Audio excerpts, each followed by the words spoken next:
I mean, yeah, I'm afraid I'm more. I'm afraid. I've watched your other interviews and I loved them, by the way. And by the way, shout out to Atheist Edge, Jim. One of my favorite interviews.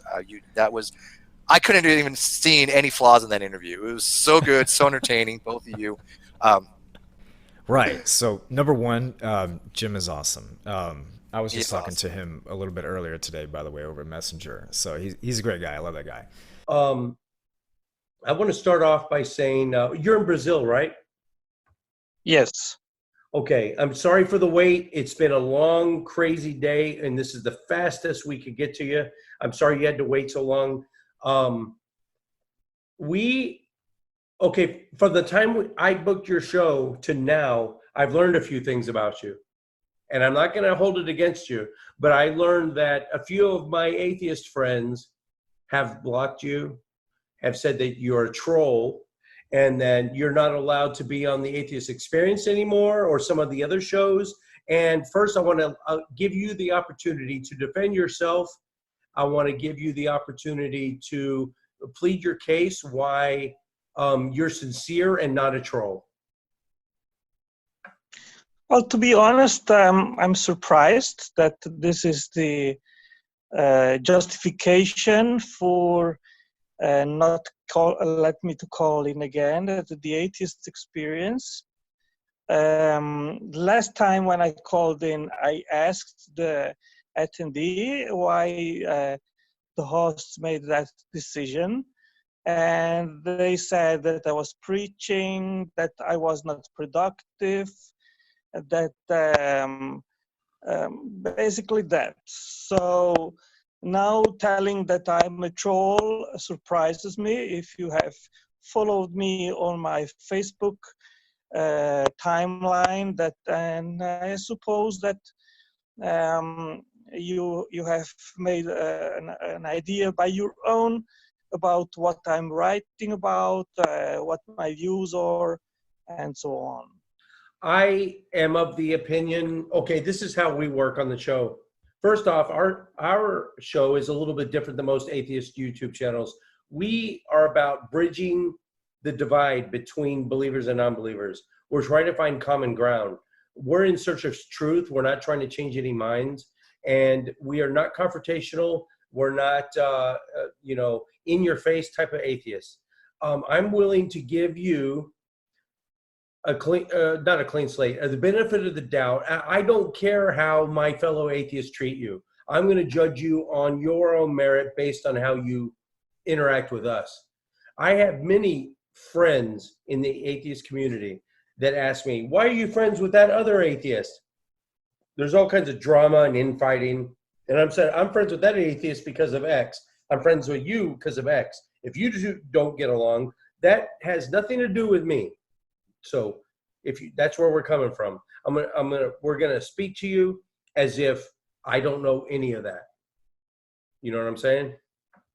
Right. Okay. Now, just to get started, there was a Facebook little interaction today, and I can't remember it. Should I pull it up, or do you remember? Is it fresh in your mind? Because we just got done with 10 hours of recording. So do you remember the interaction we had today on Facebook? Do you remember the topic? Yes, Okay. yes. Let's It was about, yeah, it is about what the purpose is of Christians to reach out to unbelievers, Okay. and if we try to convert them. And I replied to you that if my expectation would be to be successful in the sense that talking to you and providing to you my reasons for being a Christian and for believing in the existence of a God, that I would expect you to eventually convert yourself and accept my views and so on. If that would be my expectation, then for sure I would not be here talking to you right now. I would be frustrated and say, well, this is a waste of time and so on. So I'm never talking to anyone about my beliefs with any expectations. I leave that to my listeners, to my opponents, to my to the people I'm talking to them, to make up their minds by themselves. If they think what I believe is sound or not, that's their business. I see myself reporting to my God, and I'm trying to do what He commanded me to do, that is to proclaim the gospel, and to atheists why I believe I can do that without preaching, without the Bible, without referring to theism, but basically based on science and philosophy, providing the reasons in the first place why I'm a theist and not an atheist.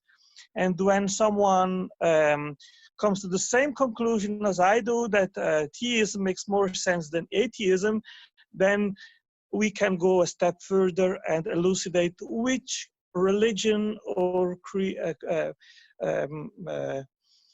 which faith system makes most sense. That would be a further step ahead. Did you have something? Okay, listen. I wanted. okay. I didn't want to. I want to make sure that we're clear on what Right. his position is. Right. Okay. So let me give you the TLDR. While you were talking, I was trying to look it up on your page, but I couldn't find it. Okay. He made a claim that nowhere in the Bible does it say to go out and convert non-believers to Christianity. Am I steel manning you so far? Am I correctly representing your position? Yes. The Okay. Great Commission is by Christ, go and preach the gospel. Right. That Okay. means just providing to others the information about who Christ is, what He did, and so on, and then leave it to the people that are the listeners to make up their minds. And if they actually believe that Okay. Christ is the Let me one jump He in. said to be, then is the second part to make disciples, to lead them to how to Right. live a Christian life. Okay, so if I'm correct in assuming that nowhere, okay, your claim was that nowhere in the Bible does it say go out and make non-believers believers. You said creating disciples is different than making non-believers. Convert. Yes. I say that the process of conversion is something that the listener, he must convert himself. He must convince himself that believing in God makes sense. Okay, here now I'm just going to read. I'm going to paraphrase 5 verses in the New Testament. We're going to start with Matthew 28:16. The 11 disciples went to Galilee. There's a mountain. Jesus told them where to go. Then he saw them. They worshiped Jesus, but some of the 11 disciples doubted him. Then Jesus said, all authority in heaven and on earth has been given to me. Therefore, he's saying to the 11 disciples, he's saying, go forth and make disciples of all nations, baptize them in the name of the Father, Son, and the Holy Spirit. Teach them to obey everything I have commanded to you. Surely I'm with you always. Now, that's 16. That's 16. Now we'll go to 17.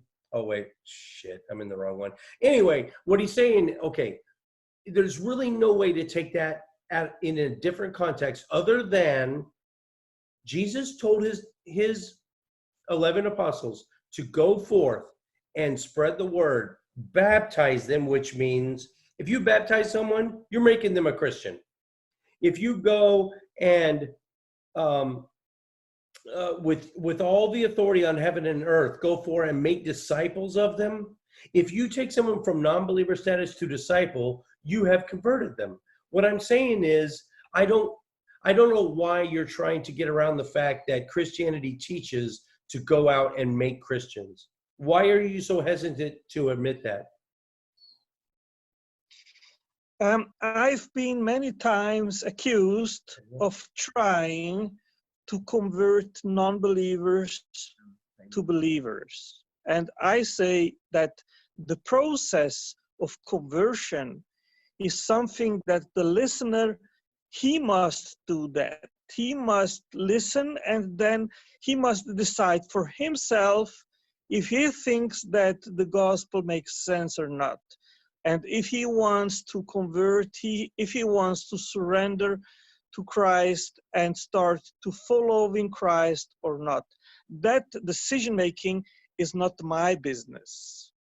Okay, so that is the crucial point in my view. My business is to tell you what I believe. What you do with that message is your business. It's not my business. But it was a Now, if specific. you decide that this is something that you want to do, then I am asked to make you a disciple. That means to teach the new convert how to start following Christ, to baptize, and how to live as a Christian. I know. He made a specific I claim know. that it's I not know. their job to make Christians. Well, Okay. in a way, okay, I get what you're saying.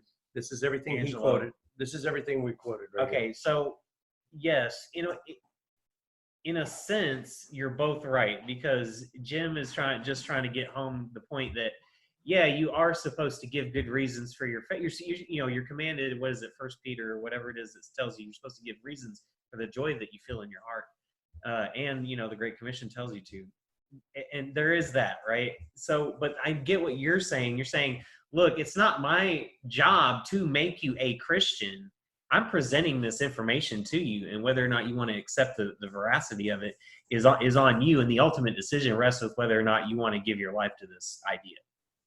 That's what you're saying in a nutshell. I'm trying to be as charitable as I can with my description of what you're saying, and I do understand why you would want to say that, because if you follow that train of thought and that line that you're going down there, it ultimately ends in, well, it's not God's fault if you go to hell and get tortured for eternity. It's ultimately the decision you made for yourself. And I see that as very chintzy, very kind of like you're kind of fulfilling your own prophecy by taking the stance that you're taking on this, and pretty much all Christians take on this, is that, yeah, ultimately you're damning yourself. And really just people who don't believe in this stuff anymore have a hard time believing that, because if the God is the maximally powerful being that you describe, and the all omnibenevolent being, the all good and all just being that you describe, he would have been able to, in all of his infinite power, to be able to set up a world where it wouldn't have taken people being judged unworthy and being tortured for all eternity for people to learn how to have society and have humanity and be good people and positive moral agents in the world. He would have been able to do it without having to put humanity through that. So unless you can explain that to me, I don't really see how you taking the stance that you're taking, even though we're correctly describing it, how it gets you in the moral high ground, as it were, in the grand scheme of whether or not it's up to us or not. Whether or not it's up to us, the God could have done differently, but he didn't. You have to get past that and explain that before you get anybody to kind of agree with all that. Dude, You know what I'm saying? I put on some of your beard oil. This shit is the tits, man. It makes you feel so soft. And all right, sorry, go ahead. Anyway, yeah. But I do understand. I know what, and I kind of accept the way that you're describing what your kind of stand on it is, and I accept that, and we'll try to work around that as much as we can. So. I have heard your point or your question mark, and I see it that way. I have a topic on my library on the web, and someone wrote an article just answering that point. And what they basically say is that God is giving enough light for people that want to live with him, to recognize him, to surrender to him. And he gives enough shadow or darkness for people that do not want him to deny him. He gives you enough rope to hang yourself? Yeah, so I was about to say, he gives you enough free will so that you can reject him on bad evidence and then fry you for using the faculties of mind that he gave you. That only works great if you know ahead of time that the person offering the free will exists. For instance, let me give you an example. I know my father exists. When I was a young boy, I knew my father exists. I could see him, touch him, jump in his arms. If he were to have taken me and thrown me into a walk-in closet for 10 years of my childhood and only open it just to give me food and say, I will let you out if you admit that you love me and worship me and fall to your knees to my, then I would have two options: stay in the dark closet, or I don't know how you can make yourself love, or my father exists. So if all he wants is to accept that he is there for me, then okay, then I'm out of the closet. But this dilemma only works if this choice only works if we know for a fact that the person offering the gift of salvation is true. And now, as it is, I would ask you, and I would assume that you would think that we are going to perish because of our unbelief, for the crime of doubting. Well, first of all, let me clarify following. The Bible presupposes the existence of God. It doesn't, it starts in the first verse in the Bible: in the beginning God created the heavens and the earth. So there isn't even a question mark in regards of if he actually exists or not. Actually, the whole fight in the Old Testament was about false gods, was about the nations surrounding Israel having these gods which they offered children sacrifices, all that kind of stuff, and that was the big fight in the Old Testament. So you don't find in the Bible treatise or just a part where God tries to evidence himself, providing good reasons why he actually exists rather than not. So that's not even a question mark. And we read in Romans 1 that through observing the natural world, everyone can recognize that a creator exists, and people that deny it, they suppress the truth. So believe that we're atheists. the Bible goes that on that line of reasoning, that there is absolutely no reason to actually doubt about God's existence. There is no reason to doubt the Bible. Well, why is that? Do you know Romans 1:18 to 23? No, sir. No, wait, No, sir. Can you I? Cannot. No. Hold on. We can't. No. You cannot. I asked you what makes you so sure that the claim, which is the Bible, is the claim.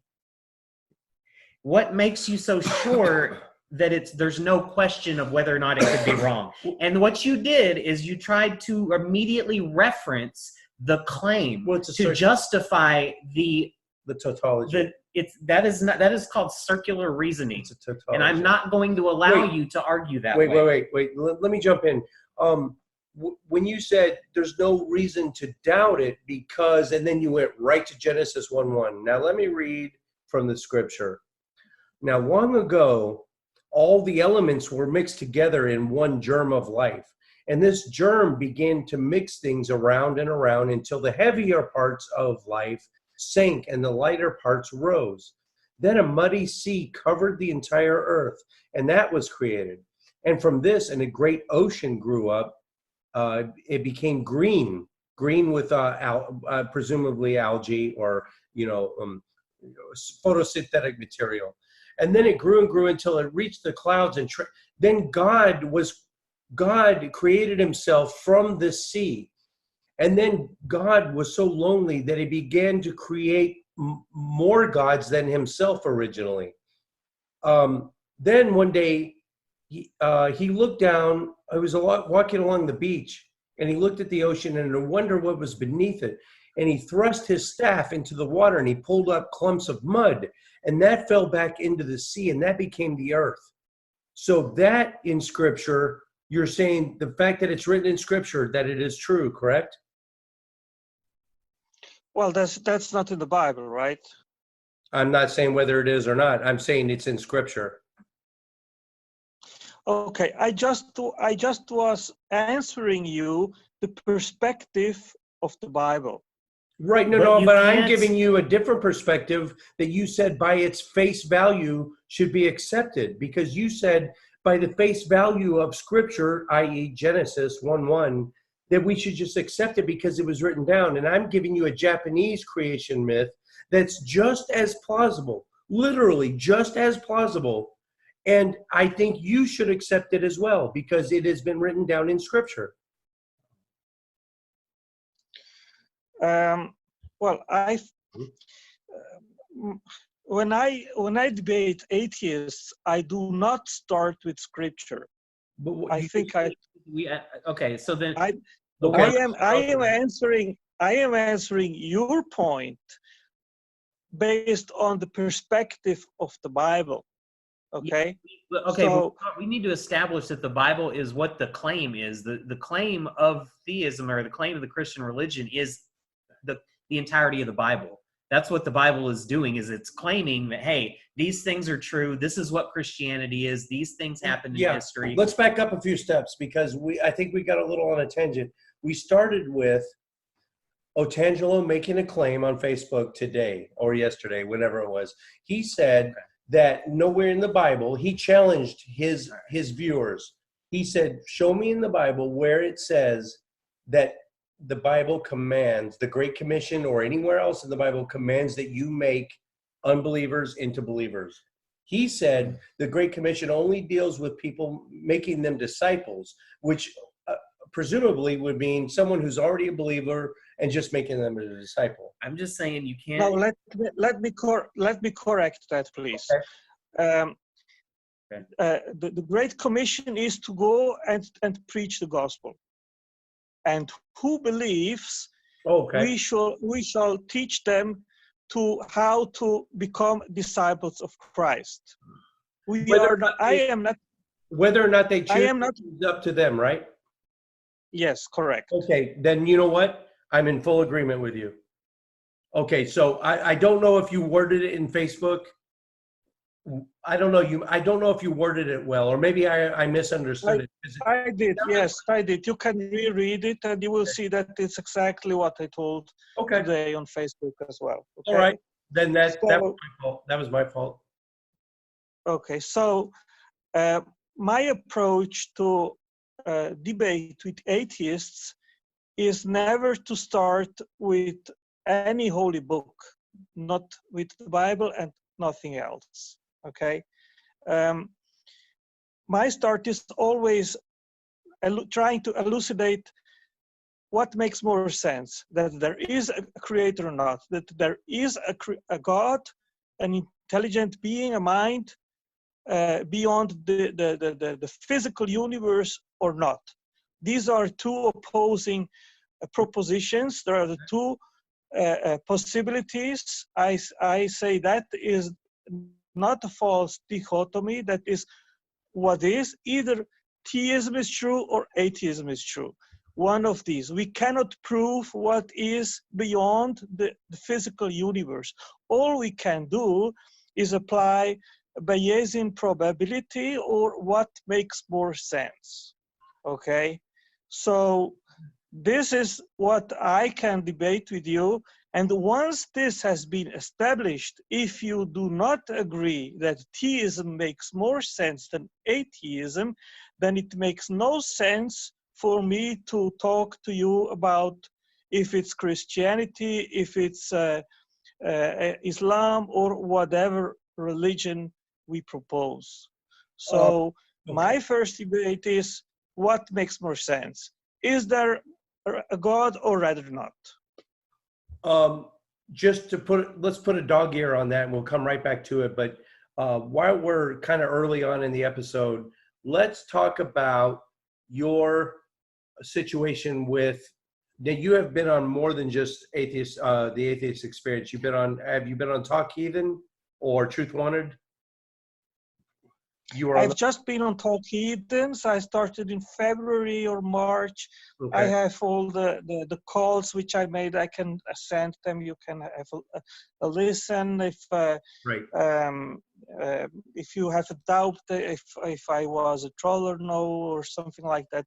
Yeah, But I've not been in any other shows than Talk Hidden and the Atheist Experience. okay. So on those two shows, can you briefly describe to our audience what are you don't have to go into detail about your questions, but what are the types of questions you asked? Were they leading questions? Were they gotcha questions? What gave those hosts a reason to say we would rather you not call anymore? I honestly think that they were not able to come through with their justification that saying I don't know is justified.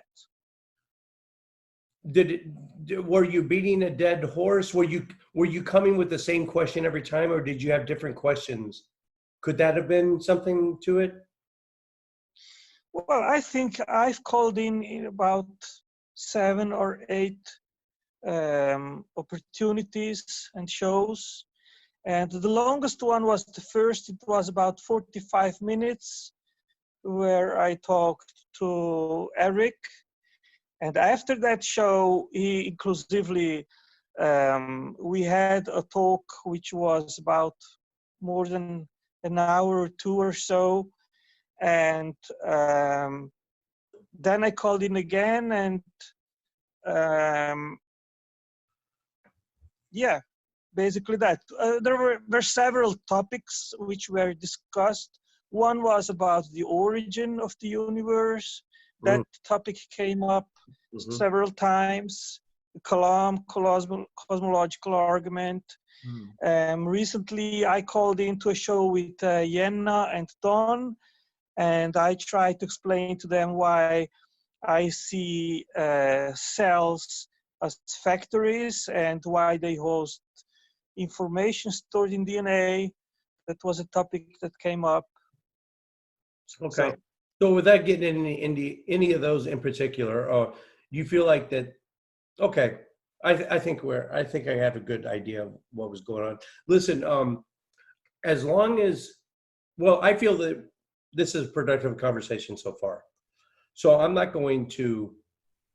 gonna make a decision, a judgment any way, one way or the other. But as of right now, it seems like you're open and honest and willing to have a conversation with atheists. So you're welcome on this show. So there's that. The other thing I wanted to get out of the way right off the bat, I can edit this part out, but just a shot in the dark. Are you anywhere? Okay, you've lived in Brazil your whole life? No, I am actually Swiss. I've born in Zurich, in Switzerland. My parents are Italians, so I grew up with 2 languages, German and Italian. Then I traveled for about 5 years selling Swiss watches in the whole world. I came many times to the US, over 50 times. Oh, wow. And then it was a youth dream, a teenager dream to live in Brazil. And in '96, I came to establish residence in Brazil. So I'm 23 years in Brazil. I was about to say, it doesn't sound like a Portuguese accent. It sounded more Italian, so that makes sense. Yeah. Okay. Yeah. So, all right. And obligatory question, because I'm a martial artist. I have 4 black belts, and all 4 of my black belts I would trade in right now for just a single blue belt in Brazilian Jiu-Jitsu. So how common is Brazilian Jiu-Jitsu down there? Does everyone know it? Is it like aerobics here? Like, does everyone go and take BJJ? And if so, is everyone down there a complete badass? well, I think Rio de Janeiro, the Gracia family has popularized these martial arts, so it's well known here. But I am not doing sports, so. All right, so let's get back on a topic. Well, let's just hit the Kalam. You feel like talking about Kalam? Yes, I actually made 2 videos on the Kalam. I don't know if you had a look on my channel on YouTube. I have not yet. Yes, yet. But okay, right you after this, can. I will subscribe to it and I'll go check it out. Yeah, its name is Intelligent Design Academy. Okay. I've started it this year. And there I recently I made 2 videos on the Kalam, and in the second video I make the inference why the Kalam leads to the God of the Bible. Do you? Do you have something? Yeah, Go ahead. I just Go don't ahead. know how you like William Lane Craig never convinced me about it either. Why he uses it, because the Kalam wasn't used. The Kalam wasn't postulated by a Christian, and it's not even pointing at a God, a personal God, in its description or in its conclusion.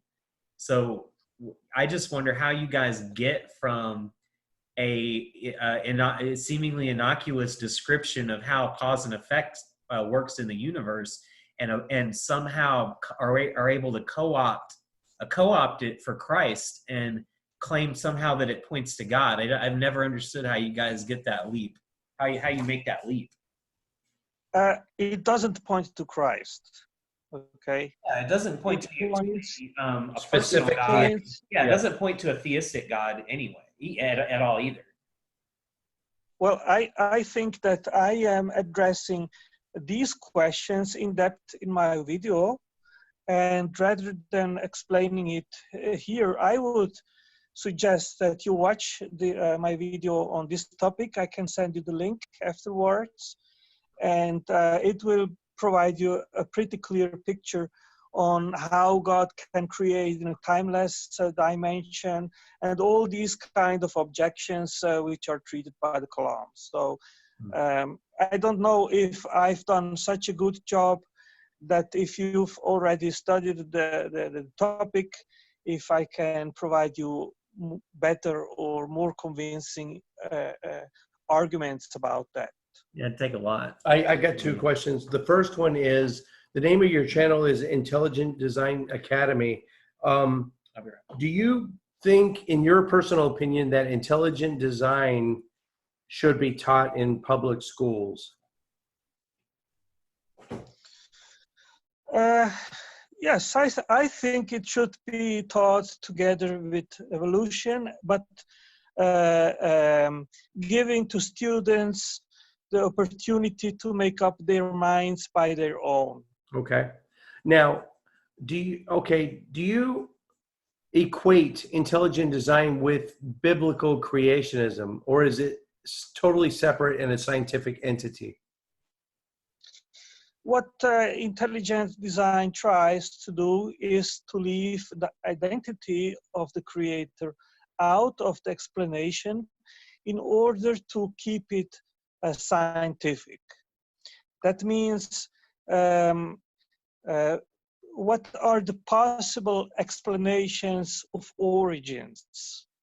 And we can say it's chance, we can say it's physical necessity, and we can say it's intelligent design. Now, what intelligent design doesn't want is to say it's the God of X or Y or Z, in order not to conflate things like a religion with science. So to not giving the opportunity to say, oh, that is just conflated creationism or something like that. Right. There's been several trials in the United States. In the 1920s, there was the Scopes monkey trial. More recently, much more recently, there was a trial in Dover, Pennsylvania. I don't know if you're familiar with it, but intelligent design was trying to be taught in public schools. And they were given, the best experts were trying to give the reasons why intelligent design is not biblical creationism. It's a separate entity. It's devoid of any personal God, just like you said. But it came out through the course of the deliberation that there was some fraud going on. One of the textbooks, it's called Of Pandas and People. The original textbook was a creationist textbook. The digital version of that textbook, they had found Control F, where you can find and replace words. They had tried to find all references to creationism and replace it with intelligent design. And in one portion, in one chapter, they screwed up. So it came out as some jumbly gobbledygook, and it sounded C design proponensis, which it's supposed to be creation scientists. Then they were going to replace it with intelligent design proponents. So it was proof that they had taken a biblical creation textbook and just repurposed it to try to get it into public schools. So I'm asking you, is this an attempt to try to illegally put religion in schools? You know, Jim, this topic and this kind of argumentation comes up very, very frequently. And I prefer much more to actually discuss the evidence and the science, rather than discussing if there was a fraud or if it was dishonest or things like that. I get you. Yeah, all the legal aspects of it that can get kind of muddy. Okay, so my second question, that was a long first question. Second question with regard to the Kalam. The first premise is everything that began to exist has a cause, correct? Right. Okay. How many atheists, now this is not a gotcha question, I'm just asking you sincerely. How many atheists have you ever met that think matter went from nothing to something? What I very frequently see is the line of reasoning propagated by Lawrence Krauss, that virtual particles pop in and out and then started everything. And then I always ask, well, these virtual particles, they did need a quantum vacuum. And then the question is, what caused that vacuum into existence? Right. If you could just ingratiate me just for a moment and just put Lawrence Krauss aside. I know he's a proponent of a universe from nothing, and he has some pretty good cases to show why nothing in our minds doesn't mean the nothing that, like, a void, a complete lack of things. So, but for now, let's leave Lawrence Krauss out of it. I'm not going to say he's fringe. I'm not going to say he's not mainstream. I'm not going to say he's relying on speculation, because I'm not an expert in the field, and I don't know how much backing he has in his idea. But for now, I'm just asking you, how many atheists have you ever met that think the singularity was once nothing? Well, the point is that it's actually not a proposition of atheists. That is a proposition of science, that the physical universe started from nothing physical. Whoa. Yeah. No one says ex nihilo. Yeah, I do. No one says ex nihilo. No one ever uses that terminology, Well, because they know. Well, science doesn't say. Seriously, people that do say that. Science doesn't. Well, you are making already a philosophical question mark in this, but science doesn't say it was ex nihilo. Science just says that space, matter, and time started at the Big Bang. Right. It doesn't go into the question if there was a cause, if there was no cause, if it started from nothing. Ago say that we think it started from nothing.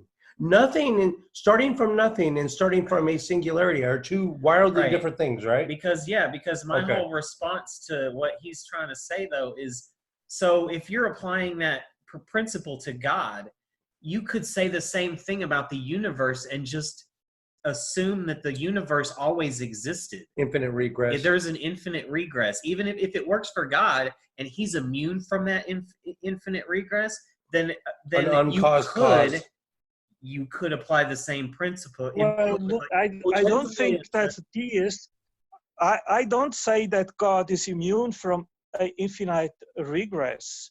What the Bible says and what Christians say is that God is eternal, that he exists in a timeless, eternal dimension. And what I mean by an infinite And that he is that he is not created, that he is simply I am.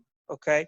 Okay, but what I'm So saying is when I say infinite regress is what I mean is who made God? Right. Well, If God made us and he's uncaused, who made him? well, they have The him. uncaused, if he is uncaused, obviously nobody made him. Then what you're He saying simply is exists. infinite Just regress. raise your hand and just go back and forth. Yeah. It makes a better show if we just So let he each stopped. person talk. The regress stops at God because reasons. No good reason is ever given. No, let's get back. What was I saying? Because Otangelo, he hit on something important. I think he blanket statement said most atheists think everything started from nothing, and I want to get to the crux of that. I want to dispel that myth that we all, because there's so many Christian memes that say we can. How do you get something for nothing? Or we all came from, nothing became, and then put itself together and assembled itself, and then here we are. So I just want to, I want to make sure that I understand you correctly, that you think atheists believe that everything came from nothing? No. Okay. Okay. All right, good. All right, so as far as I know, my limited capacity as a layman, and I know there are some very popular theories that will blow this out of the damn water. So I know that going into what I'm about to say. In fact, I can think of two people, friends of mine, that would say, well, actually, you might be, okay, so here's where I am, though. Time and matter are intrinsically connected. You can't have one without the other, all right? Time and space are synonymous. Not synonymous, but they're connected. They're inextricably connected. They're yes. inextricably connected. You can't have change. You can't have change and action. You can't have change and action That's right. without time. So That's why if there is a God, I agree with you on that. that's why if there is a God, he cannot be made of physical matter. Because if he is timeless and he is made of physical matter, he could never have created the universe, because time is measured as movement through space, Then right? it's paradoxical then, because No, time cannot happen unless something moves through space. non-material things can't affect The earth- material things. The earth turns once, we call that 24 hours, right? Yeah. That's movement through space. That's I time. don't think his The earth argument for him. I'm gonna give him a little something. The earth goes around the sun every 365 days. We call that 365. We call that 1 year. Yeah. Movement through space that's what time is. If God is timeless, if he were to be made of atoms, he would never have been able to create the universe because he would have been frozen. If he's timeless, that means he could never move through space. And if he could not move through space, he could not even have uttered the words, "Let there be light." You see what I'm saying? Did that blow your mind? I am addressing all these question marks in my video. Okay. So I strongly But suggest for now we have that you. you watch it. Yeah. And, We get and we get 800 and if comments a month. you, and We get 800 if comments. you like, We get yes, you can. Go ahead. Go ahead. We get 800 to 1,000 comments a month. Anytime anyone recommends a book or an article or a study or a video, we probably aren't going to get to it. The best we're going to do, we're going to go to your channel. We're going to subscribe to it. We're going to copy it. We're going to link it in the description section of this video. But that's all I can promise you. But we will try very hard. But for now, we have you. So back to T = 0. Time is 0. The singularity, every atom that is in this universe right now is in a point way smaller than an atom, and time = 0. Technically, there is no before that. Like if anyone ever asked what came before the Big Bang, that's an irrational question, because before is a time question. All right. So back to the. That's why I always say. That's why I always say that God exists beyond the universe, Sure. not before, Fine. because there Fine. was no time. Necessity. Okay. Well, sure he does, but the first premise in the Kalam is everything that began to exist Had a has a cause. That's why I say premise Says one nothing is about things faulty. that already always existed. The singularity at t=0 did not began to exist. It did not begun. It did not begin. It always begin. was. It did not begin to exist Right. because the singularity is as far back as we can go, and that is everything. At T0, the singularity is the span of all time that existed at that point. Right. So Kalam falls on its face at the very beginning. Yes, because the premise breaks down. Because we and you and Christians and Buddhists and Muslims and Hindus and atheists and every human, every animal on this planet, no one knows what, if nonsensical, what happened theoretically before a Big Bang. We don't know what began to exist even means. Therefore, that I think the Kalam is faulty.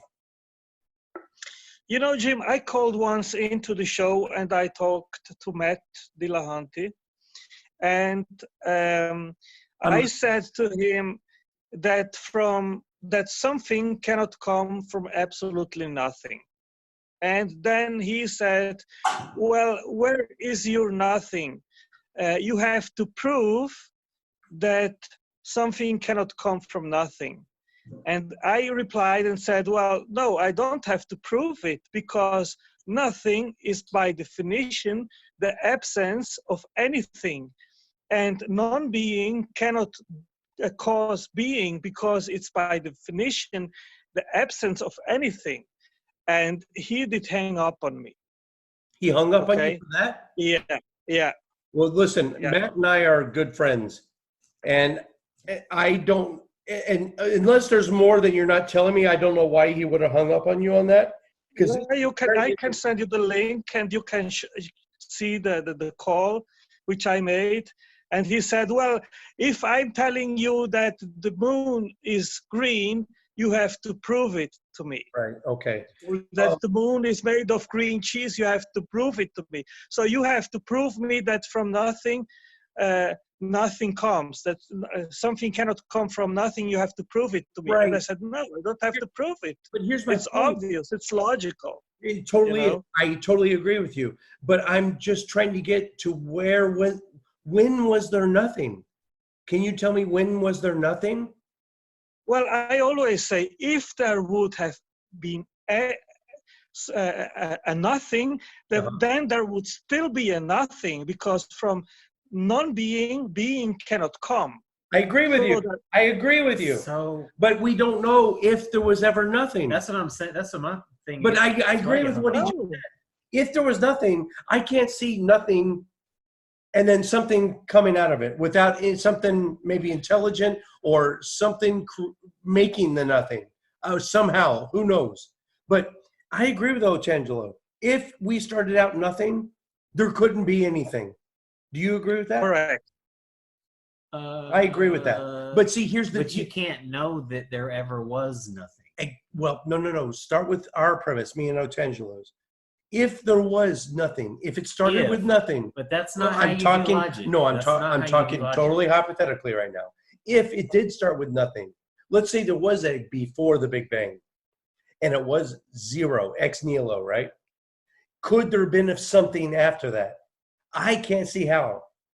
It doesn't matter if I concede you that point or not. You can't use it to argue. It's a hypothetical. You can go ahead and concede it. You can't use it to argue from. Nope. I'm not a Christian. You see what I'm saying? I'm just trying to. No. What I'm saying though is that that's not how logic works. You don't take a conclusion that it's a hypothetical. That you want. It's a hypothetical. I know that. If right, but you can't give it any. Let me word it. Wait. If mice had BB guns, Jim, what is your friend's name, please? You know. Go ahead. Jim, what is your friend's name, please? TJ. DJ? Hey, no, you know who I am, Angelo. You know exactly who I am. I think because I'm a charter member and a mod of Atheist Experience, official and uncensored. And we've had unofficial. unofficial and uncensored. Yeah, he knows the website. He Oh, knows, have you he knows guys the had- Facebook page. You guys have had a We've No, had. I'm just asking. I'm just asking your name Oh, I in know. order My name is to TJ. call your name. You know. I'm sorry. Yeah, you wouldn't know me. I've grown a beard recently, so you probably wouldn't recognize me from my Facebook page.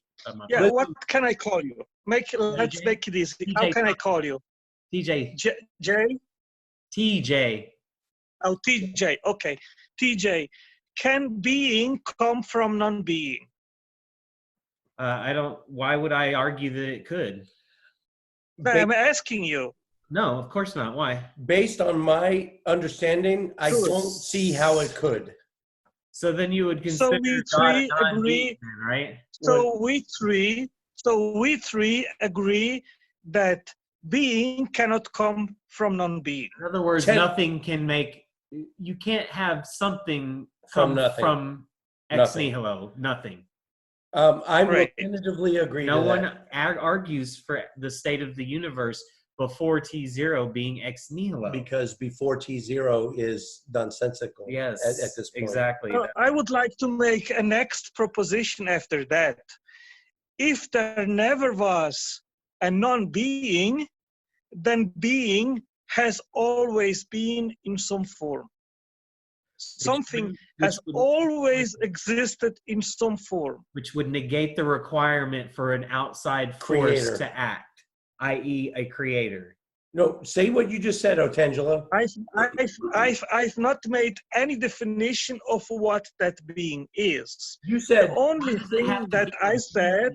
That's what we're arguing is why does No, it no, have no, to be he said- a being with he said- agency? he said if there was never nothing, basically I'm going to paraphrase, if there was never nothing, that means what exists now has always existed. Yes? No. Not what is now, but something, I don't define what it is, but something must have always been, because from non-being, being cannot emerge. There you go. You've just we love that when people come on the show and answer their own questions, because you just debunked the Kalam. So if it was something that was already in existence, it wouldn't have to have a cause. He's talking right? hypothetically, though.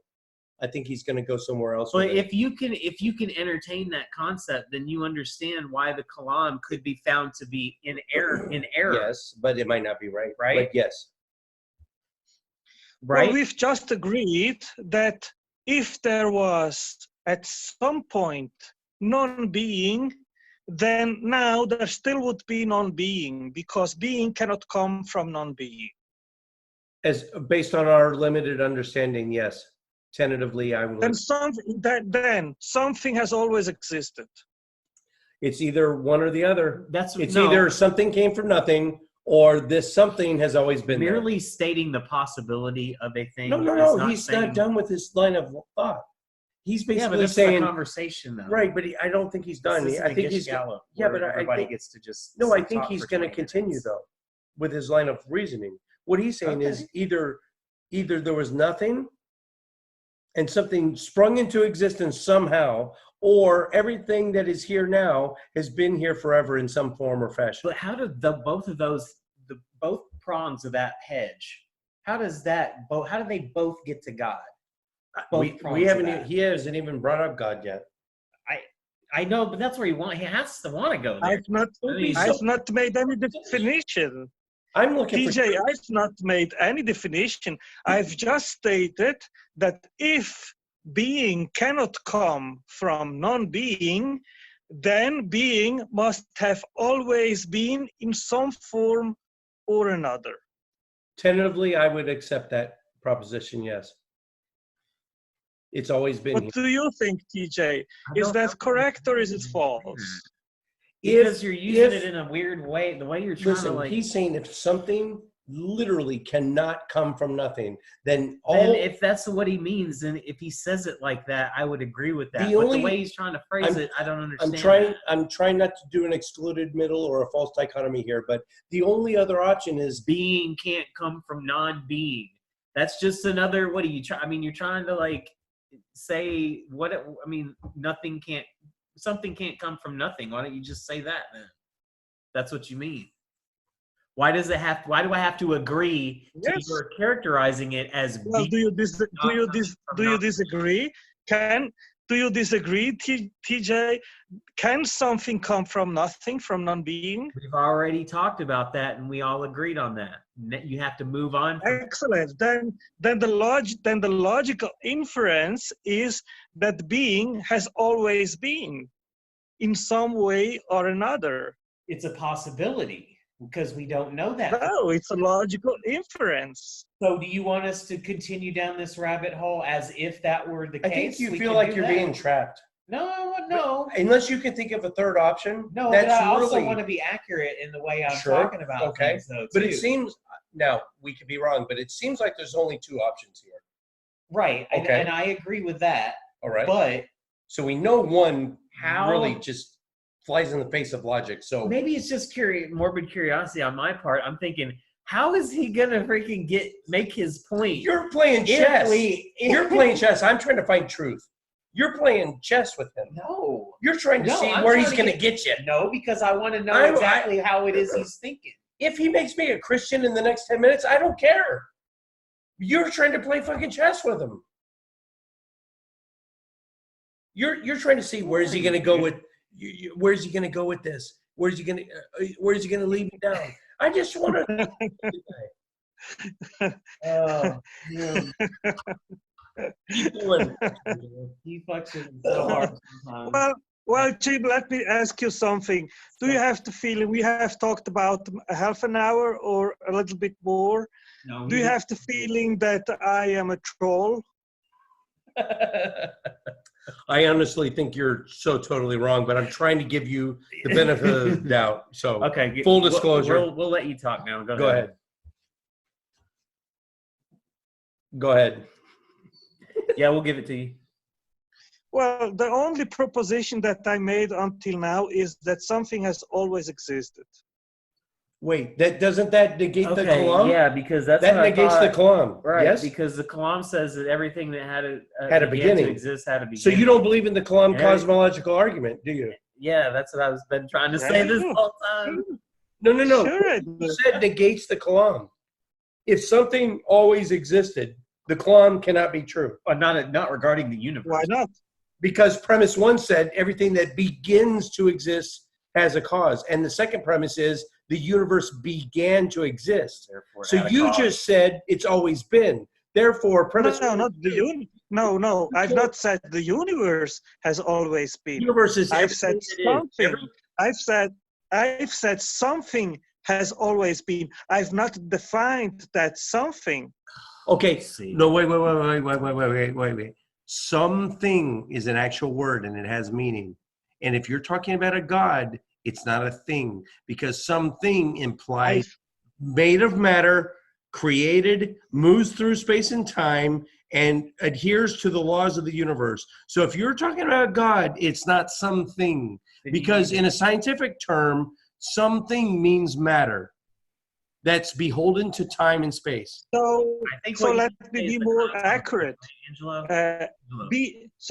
So instead of saying something, I will phrase it as being, without saying if it's I've a got the person other one, or okay. a physical being. Okay, All right. I'm just saying being. I don't want to define that being. All right. The only thing. How So, are we going to no, talk he's about gonna anything rephrase we it. can't define? No, You he's can't- gonna rephrase his statement.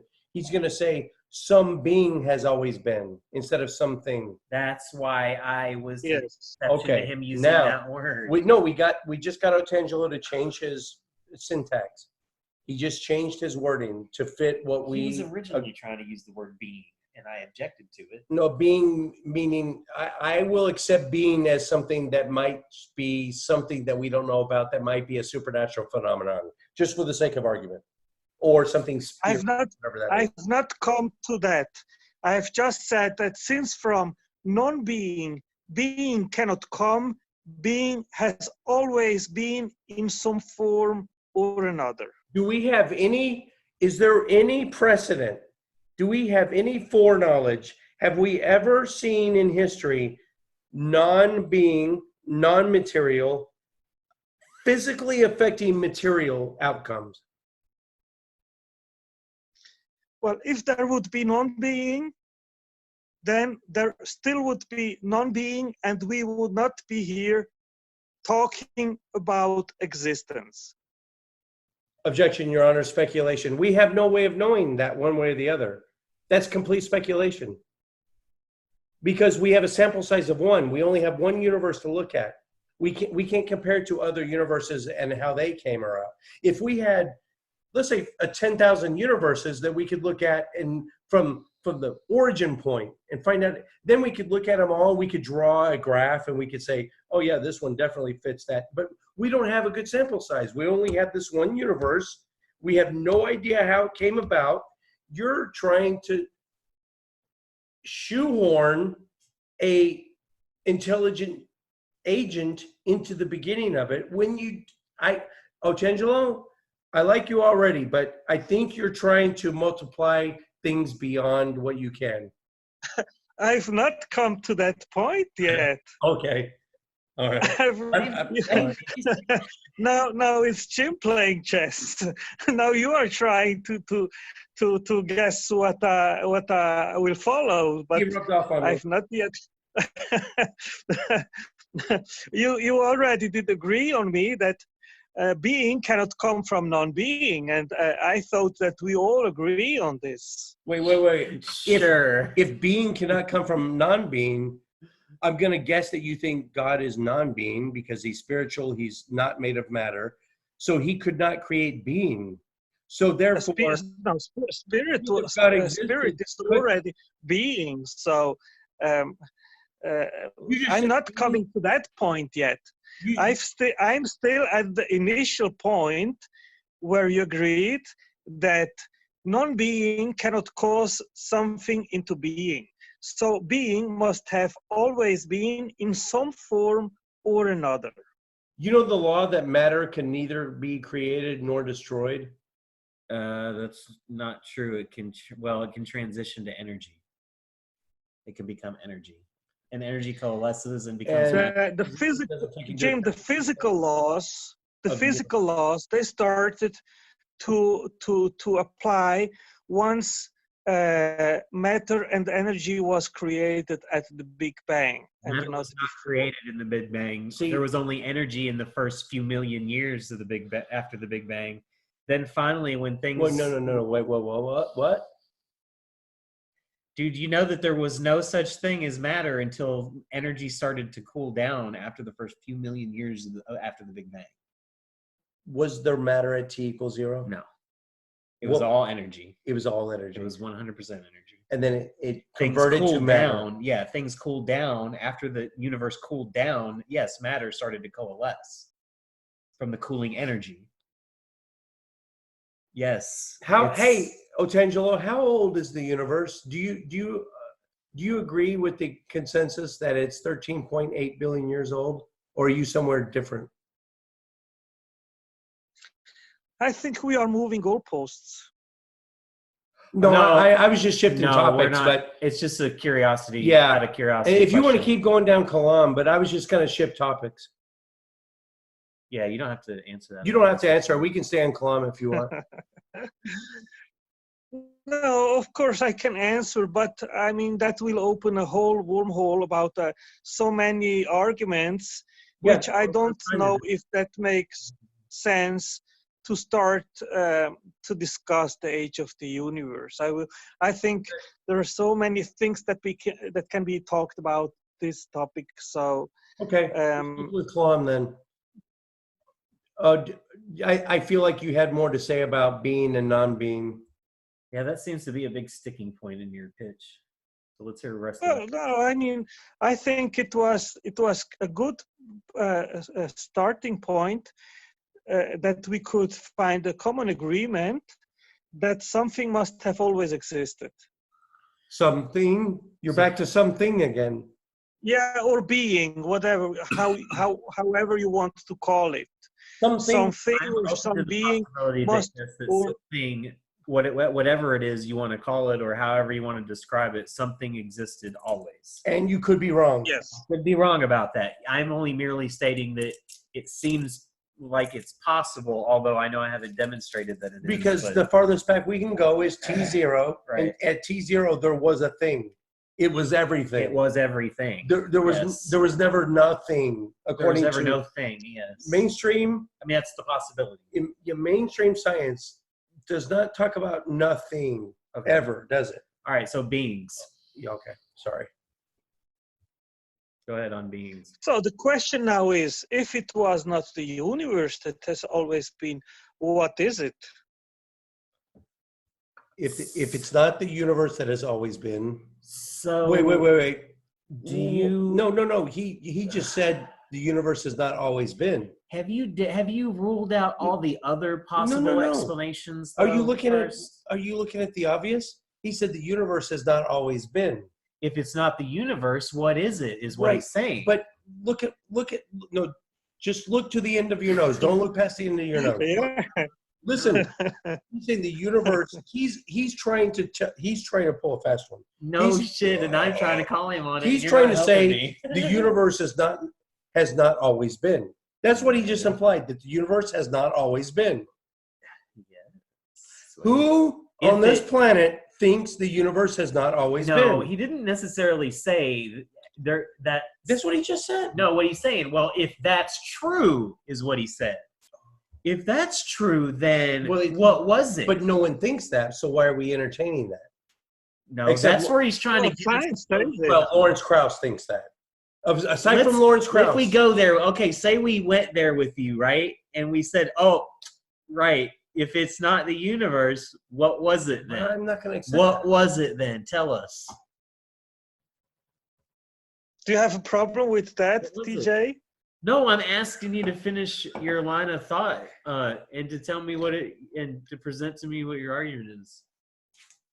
Because you're saying if that's true, then then the universe always didn't exist, but something has always existed.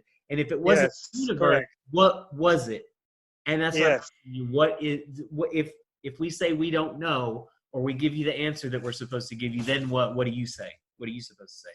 Okay, so I tweet about all this in my video, and if we agree that space, matter, and time started with the singularity at the Big Bang, then Okay. that means that the cause of all these physical things wasn't physical, it was timeless, it was spaceless, it was beyond and above what it created. Okay, but if it was already there, why did it need a timeless, spaceless form? But it wasn't. The time wasn't already there. Yeah. Matter wasn't already there. Space wasn't already there, because all these physical things began at the Big Bang. So the cause of these things must have been above the physical things that it created. Yeah, I know that, but we haven't shown that yet. We haven't demonstrated that there wasn't anything before that. What you're hoping is that you're right in your assumption that there was nothing beforehand, and hopefully that if there was that nothing, then There was nothing It is. physical. I've not said there was nothing. How do you There get- was nothing. But how do you nail that down though? How do you say, well, I'm sure that there wasn't anything before that, so it had to be my explanation? How do you get that? How do you make that leap? How do you get from point A to point B on that? Well, there are many lines of reasoning why the universe had a beginning, and the cause Right. must have been Yes. above all physical that was created at the Big Bang. We have several lines of reasoning. We have the redshift. We have the background radiation. That's We not what have I'm asking. I don't want you to waste your time. I don't want to waste your time. So that's not what I'm asking you. What I'm asking you is, knowing that we have no way of pinpointing anything before the first Planck time, we can't even look at. We don't even know what T0 looks like. We can't know what the singularity would even look like because we can't go back we can't look backwards in time that far. You know what I'm saying? Scientists have gotten to the point where it's like there's a very small, like infinitesimally small percentage of the initial time of the universe, and they say that equals Planck increments. That these increasingly exponentially small amounts of time go back until you get to t0, but you can't. It's like approaching the speed of light. You can never get to the speed of light.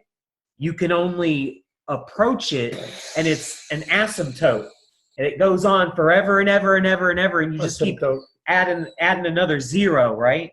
You see what I'm saying? How you add another zero and add another zero and add another It's zero. like that Greek, the arrow. You fire an arrow at the target, it'll never reach the target if you keep dividing everything in half. Yeah, the distance. exactly. Like it'll go half the distance, then it'll go half that Half distance, of a half then it'll of a go half half of that a distance, half and of a half half that. of a half. It'll Yeah. never hit the target. Exactly. Yeah. So we don't know what t0 looks like. So we can't with any certainty say there was no thing, that there was no physical, there was no being before that. So you don't know that. You can't know that because we can't know that.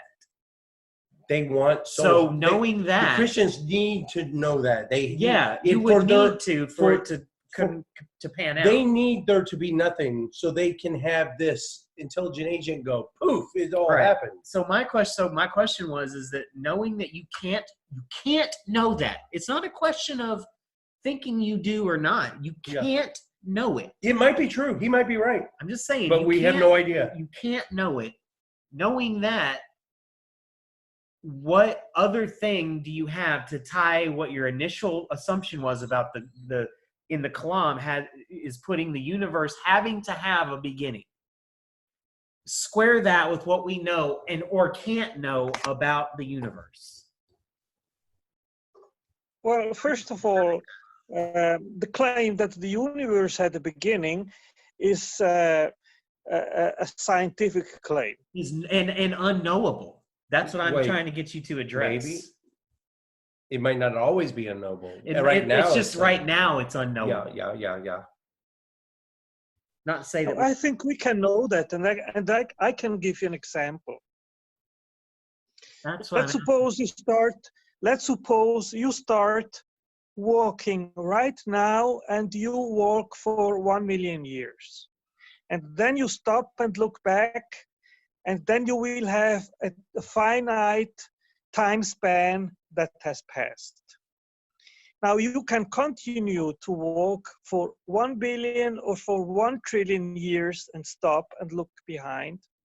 And then you will have again a finite time span that has passed. You will never reach an eternal time span.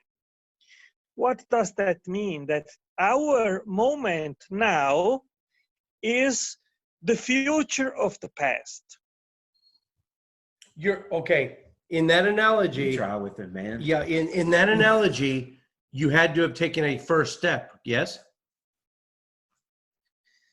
You have always a finite time span that has passed. What does that mean? That there is a potential in the future towards infinity, but the time span that has passed by subsequential addition of time, you have always a finite time span that passed. And in the past, that's the same. You cannot have an infinite time span that has passed in the past. Okay, let's go back to your analogy. Are you assuming, let's start at that very beginning, before I took my first step for that trillion-mile march, right? Are you assuming that time existed prior to my first step? Yes, of course, there is a past. Of course. But, well, if that's the first thing that was ever done in the universe, my first step, or was it an infinite amount of time in the past leading up to my first step? Well, this is what I'm trying to explain, that there cannot have. I just want to hold you to that. I'm sorry to give you a dichotomy here. So if there's a third option, let me know. But either right now, tell me if my first step equals the first thing that ever happened, or if there was an infinite amount of time prior to me taking my first step. That is just my question. Can there have been an infinite time span in the past? And I say no. And I'm trying to explain why it can't have been so. Well, I think I agree with you, because if the past is infinite, then there's no way we could be here, because Exactly. Okay, I think we agree on some shit. High five. Right. Yeah. We agree on something, TJ. The past cannot be infinite. Otherwise, there would never have been a creation. So we just agreed on something. Great. All right. So you're okay. Let me see if I got you straight then. This analogy where I start off, I walk for 1,000 miles. Then I look back. I see 1,000 miles. Ooh, thank you. Yeah, I know, right? Then I walk for 1 billion more miles, but then I go 1 trillion more miles and I look back. What is your point now? Let me see if I can wrap my head around it. It's always a finite time span that has passed. I agree. And our moment in time now is the future of the past. I know what you're saying, and I agree with that too. So that means that there cannot have been past an infinite time span in the past, but the past is finite. I agree with all that. I don't see how, if you're trying so to... that means that time began at zero on a certain time finite back. That means that the universe and time had the beginning. Right. I think we agree. Now, the only question is, I know it's nonsensical, but was there a before the beginning? You would say, no, there was not a before. Okay, I agree with that as well. There was a beyond the beginning of the physical universe. Now we are at the crux of the kalam. If there was no beginning, if everything has always been here, the kalam can't be true, because premise 1 says everything that began to exist has a cause. You just admitted to me that it's always been here. There was no finite past. No. Don't make a confusion here. What I am saying is that the universe had a beginning. Wait, if it had a beginning, that means there must have been a point where it wasn't here. Yes? Exactly, yes. Okay, at what point was the universe not here if there was no before that? Huh? I think I got you, man. No, Okay. You didn't get me. Beyond I wasn't the trying universe, to get you, but I think that's a good argument. there was a time zero when time began. Right. The universe began to exist. It began to expand. It didn't begin to exist. It began to expand. Yes. The universe was already there. It began to exist. At the Big Bang, at the singularity, the universe had a beginning and began to expand. Began to expand, but it was there before it expanded, right? And we don't know No, and there was no before it existed. No, it wasn't there. It started to expand at time zero. Yep, I agree. There was a beginning of time, a beginning of physical matter, and the beginning of space. And that's called the Big Bang. Yes. All right? Do we agree on that? Yes, we agree on that. Except I think you got to talk about Cthulhu when Azathoth came down and imparted us with his wisdom. Listen to him. I'm sorry. Don't listen to him. Okay. No, I'm following you. I'm just kidding. It's just that you said began to exist. Okay, well, I think we're hung up on definitions. Began to exist and began to expand are two different things. Yes. It began both. It began to exist and to expand. When did the universe not exist? And when I say when, I mean when, like as in a time. At what point in time did the universe not exist? Tell me that. Well, it began at time 0. Beyond that, it didn't exist. Yeah, ask him if he knows. No, T what do you cell mean looks beyond like. that? You mean before that? No, I didn't say before. I said beyond. Beyond which direction in time? There was no time. Okay, what do you mean beyond then? Describe beyond that. Okay, I will give you an example. Okay. In order for you to understand how there can exist something without time. Okay? Yep. When you go to sleep and you wake up in the morning, did you experience time? No. Excellent. It's like it went like that. Your brain does, but it's not. Yeah. Why? Because there was no physical action. Oh, there was tons of physical action.